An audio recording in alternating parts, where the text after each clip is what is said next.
Hello viewers, आज हम बात करेंगे हरित क्रांति के बारे में। हरित क्रांति। अब आप ये सोचेंगे कि ये कौन सा नए तरीके का डांस मूव है, तो मैं आपको बता दूं कि ये कोई डांस मूव नहीं है, ये एक प्रकार की क्रांति है। क्रांति।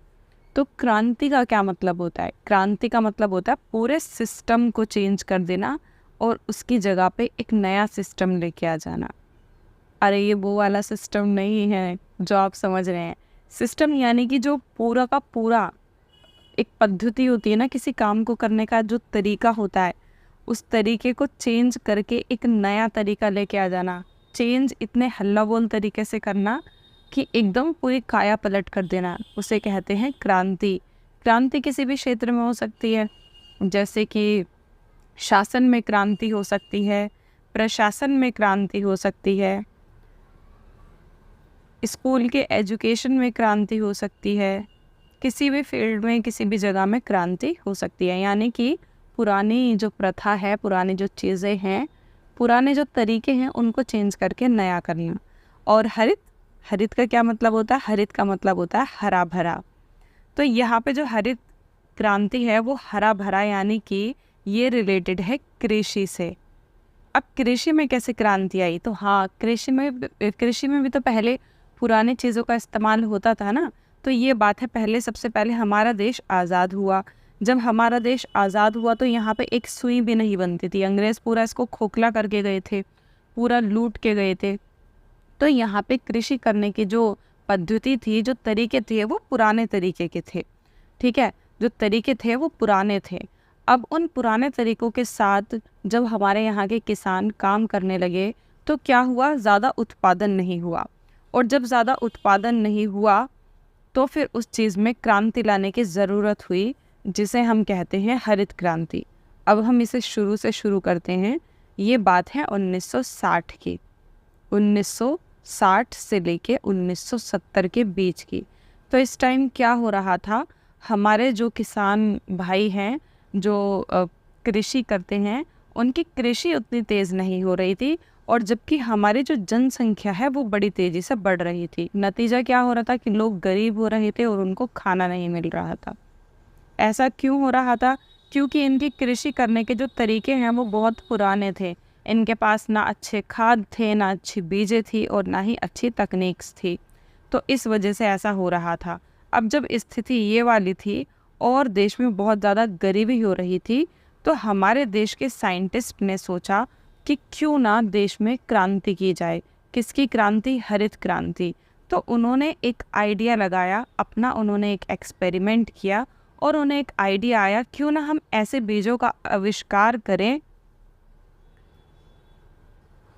जो कि किसानों को फ़ायदा दे। और उन्हीं बीजों को हम कहते हैं HYV बीज, जो कि लैब में खाद से और बहुत सारी टेक्निक से बनाया गया।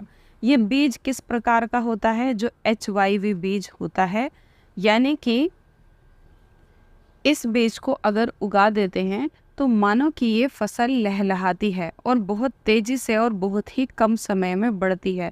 तो ऐसे में तो सबकी भूख का निपटारा हो सकता था और देश को भी अच्छा खासा उत्पादन मिलता, जिससे लोगों को भी अच्छा खासा गेहूँ, खाना, सब चीज़ें मिलती और बाहर भी उसे बेचा जा सकता था। तो अब बन के आ गया HYV बीज और नई नई टेक्निक्स, और किसान हो गए खुश।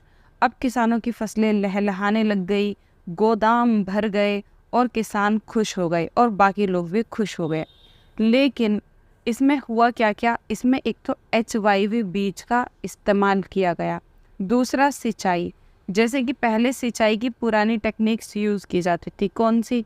कुओं से पानी निकाल लिया, ज़मीन के अंदर से नल चला रहे हैं, मोटर चला के पानी निकाल लिया। पुरानी टेक्निक्स यूज़ की जाती थी। मोटर चलाने, पुराने टाइम में मोटर नहीं चलाई जाती, मोटर तो नए टाइम में आई। फिर उसकी जगह नई नई टेक्निक्स आ गई, जैसे कि मोटर चला के पानी निकाल लो, ये सब। अब क्या हुआ? गोदाम भरने लगे, यानी कि उत्पादन इतना हुआ कि गेहूँ, चने, दालें, इन सब से गोदाम भरने लगे। लेकिन इसका जो फ़ायदा है वो उन्हीं क्षेत्रों में हुआ जहाँ पे पहले से ही पानी मौजूद है, जहाँ पहले से ही बहुत सारा पानी है, मिट्टी अच्छी है, मतलब मिट्टी की उर्वर क्षमता अच्छी है, जहाँ के किसानों के पास काफ़ी पैसा है, यानी कि उन अच्छे खासे घरों से हैं। तो इस तरीके के किसान, पानी, मिट्टी, पैसा, ये सारी चीज़ें कहाँ पे अवेलेबल थी? पंजाब में, हरियाणा में और यूपी में। यूपी में भी, पूरी यूपी में नहीं, सिर्फ पश्चिमी यूपी, जो हरियाणा और पंजाब की तरफ आती है, ठीक है, पश्चिम की तरफ आती है, उधर की यूपी में। तो यहाँ पे तो किसानों को बहुत फ़ायदा मिला, उनका उत्पादन तेज़ी से बढ़ने लग गया। उन्होंने अपने उत्पादन को विदेशों में बेचना शुरू कर दिया, उत्पादन को देश में बेचना शुरू कर दिया, और वो खूब मालदार हो गए, उनके पास खूब पैसा हो गया, उनकी बल्ले बल्ले हो गई। अब उन्हें सिंचाई के लिए बादलों पे डिपेंड रहने की ज़रूरत नहीं थी कि बादलों से पानी आएगा तो ही सिंचाई होगी। सिंचाई का मतलब होता है पौधों को पानी देना, कृषि में जो पानी देते हैं। अब उनके पास मोटर है, नल है, बहुत सारी चीज़ें हैं जिससे वो ये सब कर सकते थे। लेकिन बहुत सारे, जैसे कि मध्य प्रदेश के किसान और भी बहुत जगहों के, ठीक है, साउथ इंडिया के किसान, उन सबको इसका ज़्यादा फ़ायदा नहीं मिल पाया। मतलब कुछ को मिला, कुछ को नहीं मिल पाया। एक तो पानी की वजह से और दूसरा पैसे की वजह से, क्योंकि उर्वरक, खाद और HYV बीज जो है उसमें सरकार ने काफ़ी मदद की, लेकिन सब्सिडी भी सब तक नहीं पहुंच पाई। बहुत सारे लोगों को खुद से खरीदना पड़ा। अब ये तो हो गई अच्छी बातें कि सारी चीज़ें अच्छी हो गई, लोगों को उत्पादन मिलने लग गया, सस्ता मिलने लग गया, हर किसी को खाना अवेलेबल हो गया। लेकिन ये सारी चीज़ें उतनी ही अच्छी नहीं हैं जितने लोग इससे खुश हो रहे थे। ये सारी चीज़ें जितना अच्छा असर डाल रही थी, उतना ही इसका बुरा असर भी हुआ। बुरा असर क्या हुआ कि हमारे साइंटिस्ट ने ये भी बताया कि पहले पौधे ख़राब हो जाया करते थे तो उनकी देखभाल करनी पड़ती थी। जब भी उनकी देखभाल नहीं हो पाती थी, फिर क्या होने लग गया, ये पौधों में पेस्टिसाइड्स, यानी कि जिसे हम कहते हैं पीड़कनाशी एक दवाई होती है जो पौधों के ऊपर कीड़ों को मारने के लिए डाली जाती है। लेकिन ये इतनी ज़्यादा पावरफुल होती है कि ये उन पौधों पे भी डल जाती है कीड़ों के साथ जिन पौधों को हम खाते हैं, ठीक है, जिन चीज़ों को, दाल को, चावल को, जो भी खेतों से आ रहा है उसे हम खाते हैं। आप उसे कितना भी धो लीजिए, लेकिन इस नाशी का जो असर है वो उसके अंदर से नहीं जाता और वो हमारे पेट में चला जाता है। इन चीज़ों का जब जानवर खाते हैं, जैसे कि गाय, भैंस, बकरी, और उनका दूध कोई इंसान पीता है, तो वो पीड़कनाशी उनके ज़रिए भी फिर उस दूध में मिक्स होके भी वापस से इंसानों के पेट के अंदर चला जाता है और नुकसान देता है। तो ये जो पीड़कनाशी है, सबसे पहले तो इसने नुकसान दिया। दूसरा, उर्वरक, खाद की जगह पे उर्वरक का यूज़ करना एक तो महंगा होता है, और ऊपर से उर्वरक को बहुत ही ज़्यादा पानी की ज़रूरत होती है, और उर्वरक लैब में तैयार किया जाता है तो इसमें कुछ विषैले पदार्थ भी होते हैं, कुछ विषैले पदार्थ भी इसके अंदर होते हैं। खाद के अंदर विषैले पदार्थ नहीं होते। खाद बहुत टाइम में बनता है, लेकिन उर्वरक बहुत तेज़ी से बन जाता है, और उर्वरक से पौधे बहुत जल्दी बड़े होते हैं। तो किसानों ने उर्वरक का यूज़ करना शुरू कर दिया। अब उनको आदत हो चुकी, क्योंकि खाद से जहाँ पौधा 3 महीने में बड़ा होगा, उर्वरक डालने से वो पौधा मात्र 1 महीने में ही बड़ा हो जाएगा, तो उनको फ़ायदा होने लग गया। लेकिन उर्वरक से क्या होता है कि जैसे ये ज़मीन है, ज़मीन के अंदर पानी है, तो जब यहाँ पे कोई पौधा होगा और उसके ऊपर उर्वरक का छिड़काव किया जाएगा तो वो ज़मीन के अंदर घुल जाता है और ज़मीन के अंदर पानी में भी चला जाता है। फिर वापस सिंचाई के माध्यम से नल के अंदर भी वही पानी आता है और फिर वही पानी पौधों में जाता है।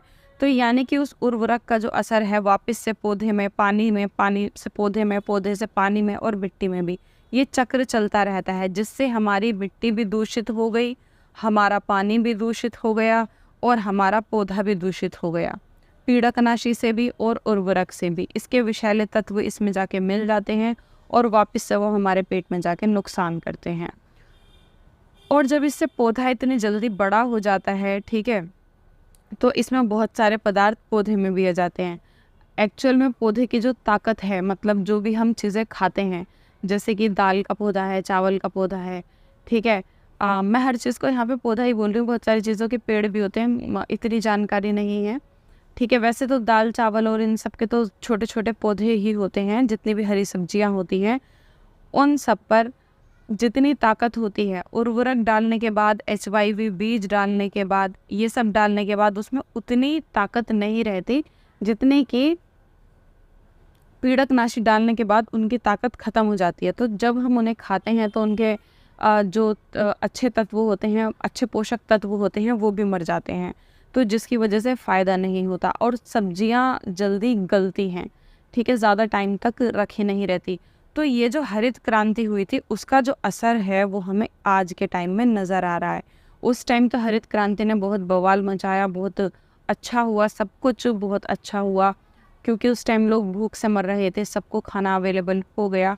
लेकिन इसका असर जो कि पोल्यूशन हुआ है, हमारा पानी, मिट्टी और जो चीज़ें ख़राब हो गई हैं, उन चीज़ों को देखना बहुत ज़रूरी है। तो इसके लिए हमें क्या करना पड़ेगा? इसके लिए हमें उर्वरक का यूज़ ज़रा सोच समझ के करना चाहिए, खाद का यूज़ ज़्यादा करना चाहिए, इसको प्रोत्साहन देना चाहिए, और पीड़कनाशी का यूज़ भी सोच समझ के करना चाहिए। हमें पहले वाली तकनीक अपनानी चाहिए, खरपतवार को हटाने के लिए हाथों का इस्तेमाल करना चाहिए, और बहुत सारी कुछ नई तकनीक आनी चाहिए जिससे कि नुकसान ना हो, तो हम इसके नुकसान से बच सकते हैं और आने वाली पीढ़ी को भी इसके नुकसान से बचा सकते हैं। यहाँ पे एक और इम्पोर्टेंट बात ये है कि वैसे तो हरित क्रांति में बहुत सारे साइंटिस्ट ने मदद की है, बहुत सारे लोगों ने मदद की है, लेकिन इसमें जो सबसे टॉप पर नाम आता है वो नाम आता है नॉर्मन बोरलॉग का। तो ये नाम आपको याद रखना है अगर आप अपने पेपर वगैरह में लिखने वाले हैं, नॉर्मन बोरलॉग। इनको हरित क्रांति का जनक कहा जाता है कि इन्होंने ही स्टार्ट की और सबसे आगे रहे। बाकी बहुत सारे लोग हैं जिन्होंने हरित क्रांति में साथ दिया। लेकिन अगर हम बात करें भारत में हरित क्रांति की, ये नॉर्मन बोरलॉग जो हैं ये बाहर के हैं, मतलब इन्होंने भी बाहर दूसरे देशों में भी हरित क्रांति हुई। अगर हम बात करें तो यहाँ पे भारत की हरित क्रांति की, तो यहाँ पर हैं MS स्वामीनाथ। इन्होंने हरित क्रांति में बढ़ चढ़कर हिस्सा लिया, सबसे आगे रहे और हरित क्रांति में बहुत साथ दिया।